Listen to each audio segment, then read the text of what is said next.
Hi friends, Sunu വ്ളോഗ്സിലേക്ക് എല്ലാ കൂട്ടുകാർക്കും സ്വാഗതം. ഇന്ന് വളരെ ടേസ്റ്റി ആയിട്ടുള്ളൊരു മത്തിക്കറിയാണ്. മത്തി തേങ്ങ അരച്ചൊരു കറി. അതെങ്ങനെ വെക്കാം നോക്കാം. വായോ വീഡിയോയിലേക്ക്.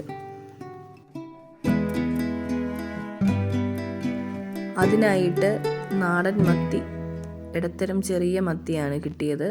അത് തേങ്ങ അരച്ച് കറി വെക്കാൻ പോവാണ്. അതെങ്ങനെ ഉണ്ടാക്കാൻ നോക്കാം. അത് മത്തി വെട്ടി വൃത്തിയാക്കണം ആദ്യമേ. ഇന്ന് ചെറിയ മത്തിയാണ് കിട്ടിയത്. അത് ഞാൻ ഇനി ആദ്യമേ വെട്ടിയെടുക്കണം. വെട്ടി വൃത്തിയാക്കിയെടുത്ത ശേഷം കുക്ക് ചെയ്യാം. വലിയ മത്തിയും കൊണ്ടും തേങ്ങ അരച്ച് കറി വെക്കാം. കൊച്ചുമത്തി സാധാരണ തോരനൊക്കെയാണ് വെക്കുന്നത്. ഞാൻ ഇന്ന് ഒരു വ്യത്യസ്തതയായിട്ട് ചെറിയ മത്തി കൊണ്ട് തേങ്ങ അരച്ച് കറി വെക്കാമെന്ന് വിചാരിക്കുന്നു. എൻ്റെ ചാനൽ സബ്സ്ക്രൈബ് ചെയ്യാത്ത കൂട്ടുകാരാണെങ്കിൽ എൻ്റെ ചാനൽ സബ്സ്ക്രൈബ് ചെയ്യുക, ലൈക്ക് ചെയ്യുക, ഷെയർ ചെയ്യുക, കമൻറ്റ് ചെയ്യുക. ഓക്കെ കൂട്ടുകാരെ, ചെറിയ മത്തിയാണ് ഏറ്റവും നല്ലത്. ടേസ്റ്റും ചെറിയ മത്തിക്കാണ്. എല്ലാവരും ചെറിയ മത്തി തോരനൊക്കെയാണ് വെക്കുന്നത്. തോരൻ വെക്കാം, ഫ്രൈ ചെയ്തെടുക്കാം.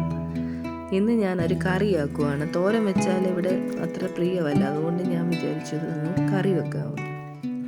അപ്പോൾ ഇത് വെട്ടിയെടുക്കട്ടെ. വായോ കൂട്ടുകാരെ. ചാനൽ സബ്സ്ക്രൈബ് ചെയ്യാത്ത കൂട്ടുകാരുണ്ടെങ്കിൽ ചാനൽ സബ്സ്ക്രൈബ് ചെയ്യുക, ലൈക്ക് ചെയ്യുക, ഷെയർ ചെയ്യുക, കമൻറ്റ് ചെയ്യുക. എല്ലാ കൂട്ടുകാരും എൻ്റെ ചാനൽ സപ്പോർട്ട് ചെയ്യണം, ലൈക്ക് ചെയ്യണം, ഷെയർ ചെയ്യണം കേട്ടോ. കൊച്ചു മത്തിയാണ് കിട്ടിയിരിക്കുന്നത്. നല്ല കുഞ്ഞു മത്തിയാണ്. നല്ല ടേസ്റ്റാണ്. കുഞ്ഞു മത്തി തോരൻ വെക്കാൻ നല്ലതാണ്, കറി വെക്കാൻ നല്ലതാണ്.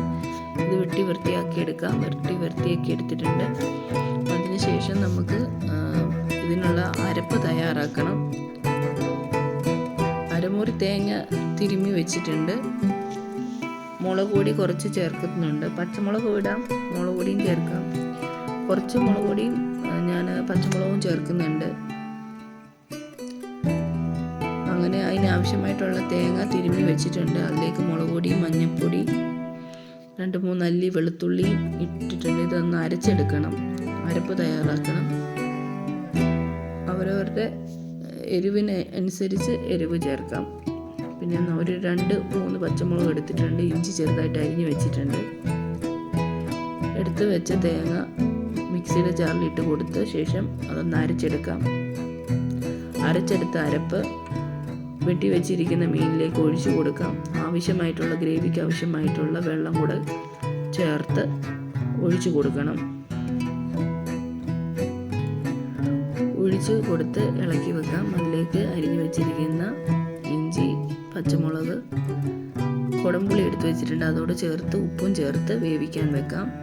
10 മിനിറ്റ് അവിടെ നിന്ന് വേകട്ടെ. അത് വേകുന്ന സമയം കൊണ്ട് അതിന് കടുക് താളിക്കണം. കടുക് താളിക്കാൻ ചുവന്നുള്ളി അരിഞ്ഞു വെച്ചിട്ടുണ്ട്. കരിവേപ്പില എടുത്ത് വെച്ചിട്ടുണ്ട്. എൻ്റെ ചാനൽ സബ്സ്ക്രൈബ് ചെയ്യാത്ത കൂട്ടുകാരുണ്ടെങ്കിൽ ചാനൽ സബ്സ്ക്രൈബ് ചെയ്യുക, ലൈക്ക് ചെയ്യുക, ഷെയർ ചെയ്യുക. മീൻ കറിക്ക് കടുക് താളിക്കാം. ചുവന്നുള്ളി, കരിവേപ്പില എടുത്ത് വെച്ചിട്ടുണ്ട്. ചട്ടി ചൂടായി വരുമ്പോൾ എണ്ണ ഒഴിച്ചു കൊടുക്കാം. എണ്ണ ഒഴിച്ച് ചൂടായി വന്ന ശേഷം 1/2 ടീസ്പൂൺ കടുക് ഇട്ട് കൊടുക്കാം. കടുക് ഇട്ട് അതൊന്ന് പൊട്ടി വരട്ടെ.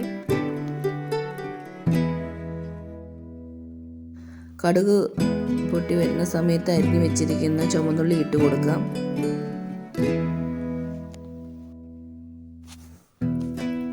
ചുവന്നുള്ളി, കരിവേപ്പില ഇട്ട് കൊടുത്തു. നല്ലപോലെ വഴറ്റി കൊടുക്കാം. ചുമന്ന് വരുന്നത് വരെ ഇളക്കി കൊടുക്കണം. മീന് 10 മിനിറ്റ് അവിടെ നിന്ന് നല്ലപോലെ വേകട്ടെ. അത് വെന്ത ശേഷം വെന്തതിലേക്ക് നമുക്ക് കടുക് താളിച്ചത് ഒഴിച്ചു കൊടുക്കണം. ചുവന്നുള്ളി ചുമന്നു ഏകദേശം നല്ലപോലെ ചുമന്നു വന്നിട്ടുണ്ട്.